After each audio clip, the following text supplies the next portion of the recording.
Hoy celebramos 250 años de que Estados Unidos enfrenta el futuro sin miedo. Celebramos 250 años demostrando lo que un pueblo libre puede lograr gracias a la providencia de nuestro Creador Todopoderoso. Quiero dar la bienvenida a los increíbles marineros que están hoy con nosotros, a todos los marines, los guardacostas y a muchos otros de todas nuestras fuerzas que sirven a nuestra nación y lo hacen con orgullo. Y especialmente quiero agradecer y dar la bienvenida a nuestros guerreros heridos y a las familias de la Estrella Dorada, a muchos de los mejores policías y los bomberos más valientes de Nueva York. Y por supuesto contamos con varios líderes locales de toda esta área triestatal. Me siento honrado de dar la bienvenida a las decenas de jefes navales y otros invitados de diferentes países del mundo que representan a los buques que nos acompañan en la revisión de hoy. Y para los estadounidenses que nos ven desde casa, tenemos más de 50 países de todo el mundo que eligieron enviar combatientes o buques navales aquí para rendir homenaje a nuestro país.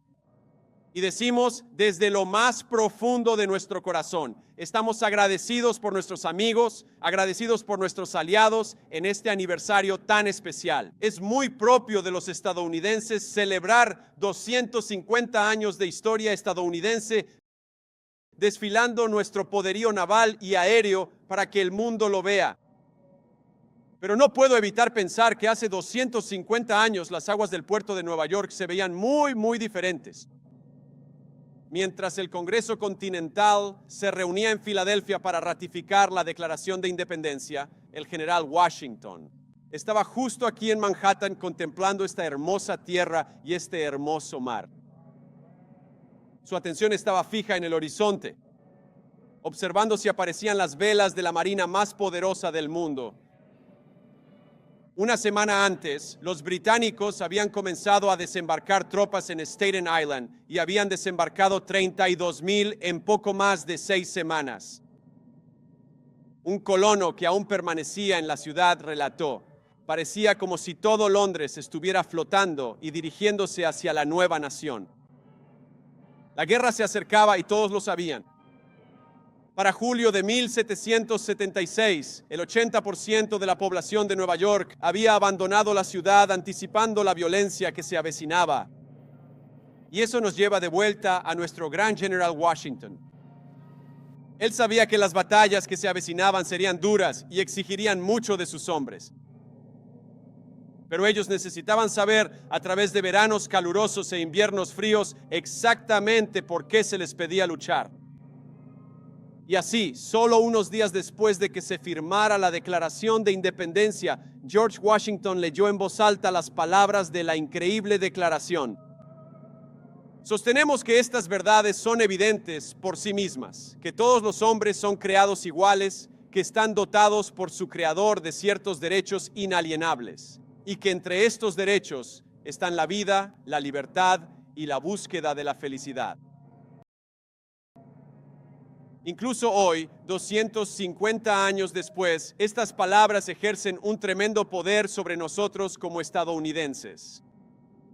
Durante 250 años han conmovido nuestros corazones y nos han recordado quiénes somos como pueblo. Pero para los soldados de Washington, para las personas a quienes se les leyeron por primera vez, piensen en esto, eran completamente nuevas. Lo que ahora es un lenguaje común estadounidense, ellos nunca antes habían escuchado esas palabras.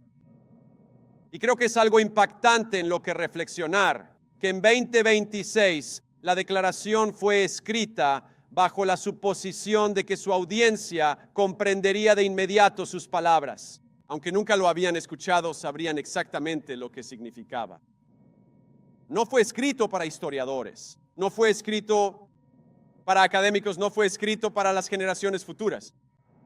Fue escrito para la gente de este país naciente. Fue escrito para los soldados que lucharían para convertir esas palabras en un nuevo sistema de gobierno. Como documento, no guía de la mano a sus lectores, su ciudadanía a un nivel muy exigente. No se detiene a explicar quién es este creador. No explica qué es el significado de la igualdad de los hombres. No intenta entrar en detalles sobre el consentimiento de los gobernados. Simplemente declara que estas verdades son evidentes por sí mismas. 250 años después, vale la pena preguntarse, ¿evidentes para quién? Si la declaración proclama verdades que los fundadores creían para toda la humanidad, sí, pero expresa esas verdades en un lenguaje destinado a ser familiar específicamente para la nación estadounidense, que fue redactada por y redactada para. Fue, como Jefferson lo expresó más tarde en su vida, una expresión de la mente estadounidense. Un documento cuyo propósito no era, cito, descubrir nuevos principios o nuevos argumentos, sino presentar ante la humanidad el sentido común del tema, el sentido común del pueblo estadounidense. Ese pueblo había sido forjado durante generaciones. 1776 no fue un accidente. Los patriotas de esa época se entendían a sí mismos como herederos de una civilización más antigua que llevarían adelante. Ahora bien, compartían con Gran Bretaña el mismo idioma, el mismo Dios, el mismo sistema de derecho común. Incluso leían muchos de los mismos libros y observaban muchas de las mismas costumbres. Compartían la misma comprensión de la justicia y la vida pública. La infancia de George Washington ofrece un ejemplo pequeño pero revelador. Cuando tenía 13 años, copió más de 100 entradas de un pequeño libro llamado Las reglas de la cortesía y el comportamiento decente. No era una obra estadounidense, sino que se publicó por primera vez en Londres más de un siglo antes de que naciera George Washington. Sin embargo, la América que formó a Washington exigía cualidades que ningún libro, ningún manual podía enseñar. Antes de que el general Washington comandara un ejército, pasó sus 20s explorando el salvaje interior de América, ahorrando dinero y aprendiendo a valerse por sí mismo en un continente que premiaba la iniciativa más que el linaje. No importaba si eras un noble, importaba lo que eras capaz de hacer. Ahora nuestra sociedad en ese entonces reforzaba los hábitos que Washington aprendió en la naturaleza. La vida en la frontera premiaba la ingeniosidad, mientras que las asambleas coloniales de América enseñaban a los ciudadanos a gobernar sus propios asuntos. Enseñaba a los ciudadanos a ser seres humanos capaces de autogobernarse. Las iglesias de la época, especialmente aquellas influenciadas por el Gran Despertar, recordaban a los feligreses que ninguna jerarquía terrenal superaba la dignidad igual de cada alma humana ante su Creador. Todo eso se unió. Y por eso no fue sorpresa que cuando los soldados de Washington escucharon por primera vez la declaración hace 250 años, entendieron exactamente lo que significaba. Entendieron el significado que se transmitía. Fue algo sísmico, pero era su derecho de nacimiento como ciudadanos de esta nueva república. Las palabras podían ser nuevas, pero expresaban un sentimiento, algo que ya vivía en el corazón de cada patriota estadounidense. Y creo que esas palabras aún viven en el corazón de cada patriota estadounidense hoy en día. Y durante 7 largos años lucharon por ese derecho de nacimiento. No fue fácil. Algunos días hacía incluso más calor que hoy, por difícil que sea de creer. Muchos sufrieron y murieron por ese sueño y murieron por esos principios. Pero por la gracia de Dios Todopoderoso, aseguraron para nosotros una república libre, orgullosa e independiente. Eso perdura, y no solo perdura, sino que prospera hasta el día de hoy. Cuando Washington cambió el uniforme por la presidencia, siguió preocupado por la tierra física que lo había formado. Imaginaba carretas cruzando montañas, caminos saliendo de los Alleghenies y los Apalaches, y canales conectando el Potomac y el río Ohio con sus valles occidentales. Nuestro primer presidente no viviría lo suficiente para ver realizada esa visión de un continente conectado. No viviría para verlo completado. Pero los ríos que él exploró en su juventud siguieron hacia el oeste sin él. Llevaron colonos y nuevas riquezas y ciudades esperando ser construidas. Y eventualmente llevaron a un niño de 13 años llamado James Buchanan Eads. En el otoño de 1833, Eads y su familia, como muchos estadounidenses, se mudaron al oeste, hacia la creciente frontera de la nación, la tierra de las oportunidades. Y mientras su barco de vapor se acercaba a St. Louis, su caldera explotó, lanzándolo a las turbulentas aguas del Mississippi. La familia lo perdió todo, todas sus posesiones terrenales, y el río casi mata al joven Eads. Desde ese momento, juró no ser esclavo de ese poderoso río, sino hacerlo suyo. No recibió educación formal, pero para mantener a su familia vendía manzanas en St. Louis, en la ribera del río, cautivado por el bullicio y el ambiente fronterizo de la floreciente St. Louis. A los 16 años consiguió un trabajo en el agua, y no mucho después concibió una idea que la mayoría de los ingenieros de la época consideraban una locura. Pensaban que era una insensatez. Sabes, barcos hundidos y otros tesoros yacían esparcidos en el fondo del Mississippi. No existía ningún negocio en el mundo dedicado a rescatarlos. Tomar ese tesoro enterrado en el fondo del poderoso Mississippi y ponerlo a trabajar para la gente. A diferencia de los arroyos más tranquilos del este, las fuertes corrientes y aguas turbias del río hacían que la mayoría insistiera en que el buceo común en el poderoso Mississippi era imposible. No se podía hacer lo que Eads proponía que hiciéramos. Pero él no estuvo de acuerdo, así que hizo lo que todo estadounidense hace cuando le dicen que no puede hacer algo. Salió y lo hizo de todos modos, y lo hizo él mismo. Compró un barril de whisky de 40 galones. Lo adaptó como campana de buceo y bajó dentro de él. Fue completamente solo. El lecho del río estaba completamente oscuro. La corriente tiraba de sus pies en todas direcciones. La arena giraba a su alrededor como una densa tormenta de nieve, recordó después, pero localizó su objetivo, un gran trozo de plomo, lo ató al cable y regresó a la superficie. Eads llegó a convertirse en uno de los más grandes ingenieros civiles del país. Construyó el primer puente que cruzaba el río Mississippi al sur de su confluencia con el Missouri. Una hazaña impresionante para un hombre que nunca antes había construido un puente. A las personas que le decían, no puedes construir el puente más difícil porque nunca has construido un puente antes, él les respondió, sí puedo porque soy estadounidense y lo voy a hacer yo mismo. Ese puente fue el primero en el mundo en ser construido de acero. Y los residentes de St. Louis todavía usan ese puente hasta el día de hoy, casi 200 años después. Eso es ingenio estadounidense y grandeza estadounidense. En la desembocadura del río en Luisiana, Eads construyó espigones que ayudaron a calmar sus violentas inundaciones para evitar la acumulación de sedimentos. Y al hacerlo, transformó Nueva Orleans de ser el 9º puerto más grande de Estados Unidos al 2º puerto más poderoso del mundo, rivalizando solo con la ciudad que se encuentra detrás de nosotros.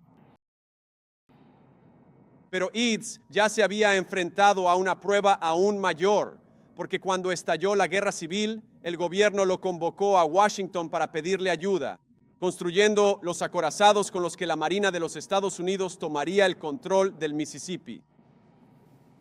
No importaba que Eads nunca hubiera construido un cañonero en su vida, jamás había construido un cañonero.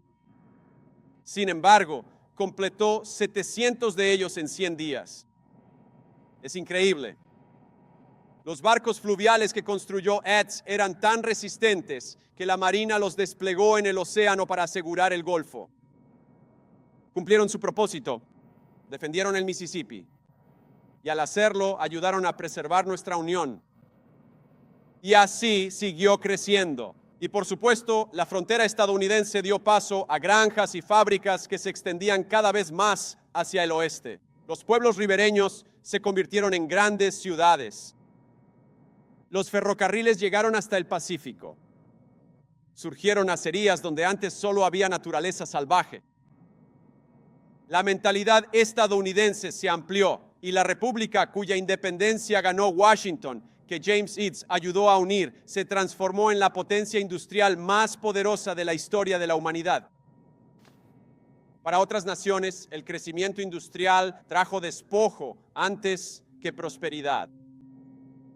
En el viejo mundo, aquel que nuestros antepasados habían dejado atrás, la revolución industrial sumió a la sociedad en el caos, y en ese caos irrumpieron vacíos e ideologías que respondieron a la dignidad humana con campos de trabajo y campos de exterminio.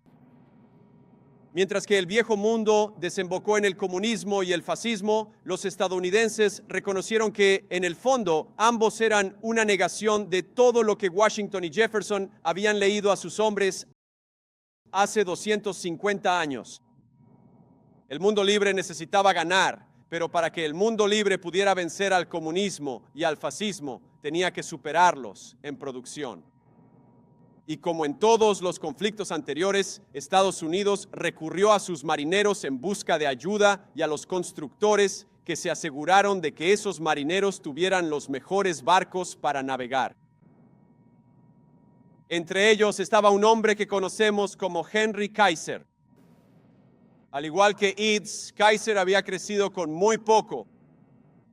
Hijo de inmigrantes alemanes, dejó la escuela a los 13 años para trabajar en el almacén de una tienda de productos secos en Utica, ganando $1.50 a la semana y caminando 4 millas de ida y vuelta a pie.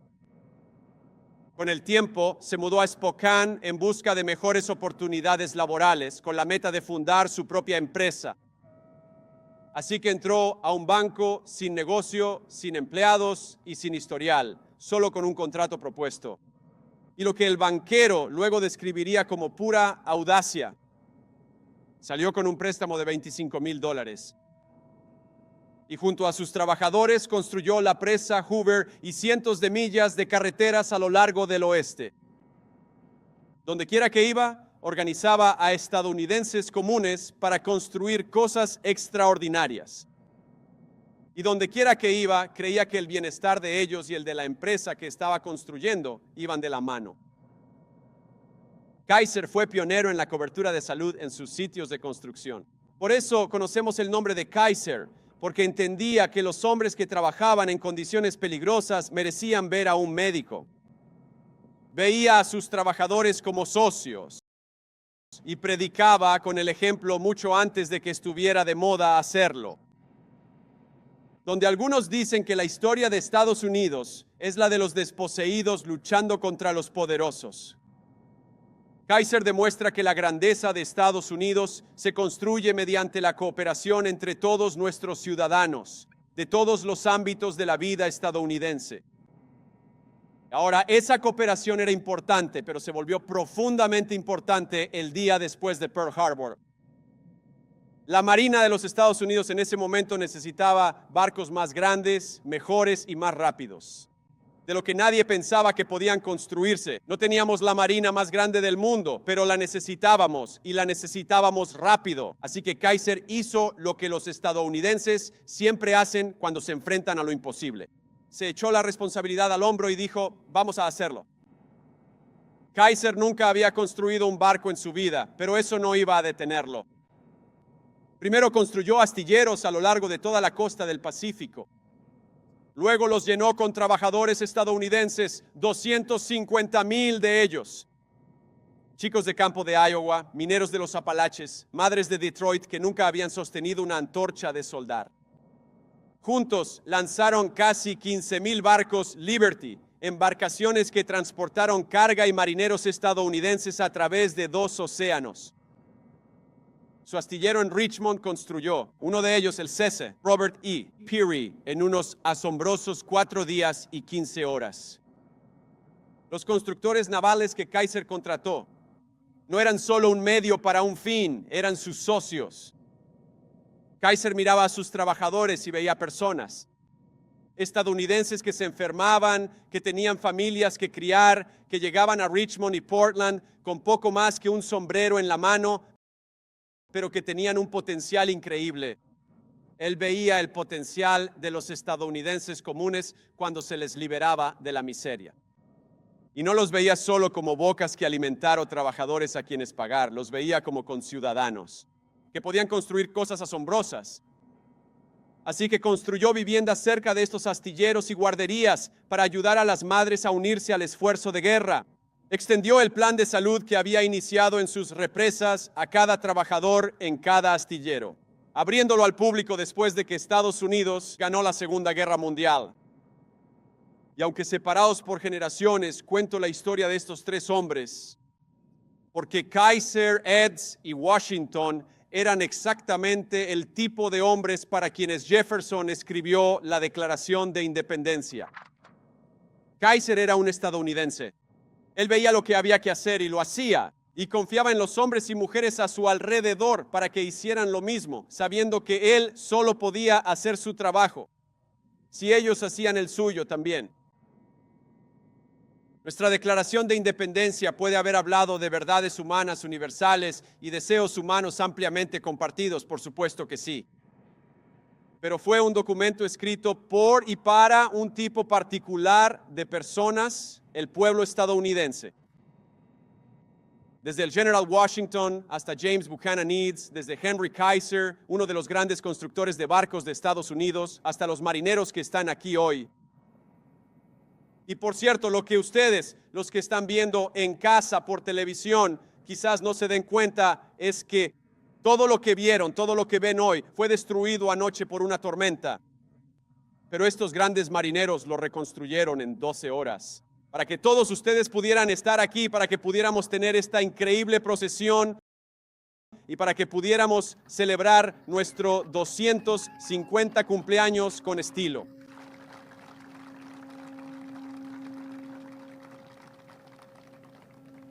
Todos nosotros, conectados a través de las generaciones, ricos y pobres, de todos los oficios, somos un pueblo formado por generaciones de autogobierno e iniciativa personal. Estamos formados por la frontera, el salón de asambleas y la congregación, por el valle del río, la pradera y el piso de la fábrica. Estamos formados por la convicción de que estamos unidos unos a otros, no solo por lazos de sangre, ni solo por credo, sino por un carácter común, un destino compartido y un futuro compartido.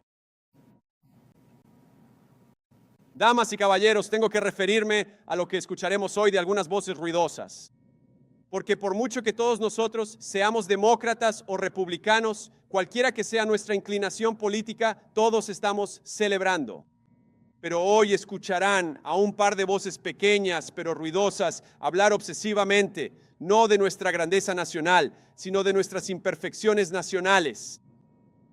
Hablarán de los desposeídos de poder y de los desposeídos. Les dirán que Estados Unidos es solo otro país donde los débiles luchan contra los fuertes. Y si reconocen que hay algo de lo que sentirse orgullosos en nuestra historia, dirán que es el hecho de que a veces los desposeídos han ganado una batalla de suma cero. Están equivocados. Hablarán de los pecados de Estados Unidos con la ira y el fervor de un predicador de fuego y azufre, pero sin ninguna de la gracia o el perdón que deben estar presentes en la fe cristiana. Estas personas no comprenden la esencia de Estados Unidos, desde Thomas Jefferson hasta Henry Kaiser.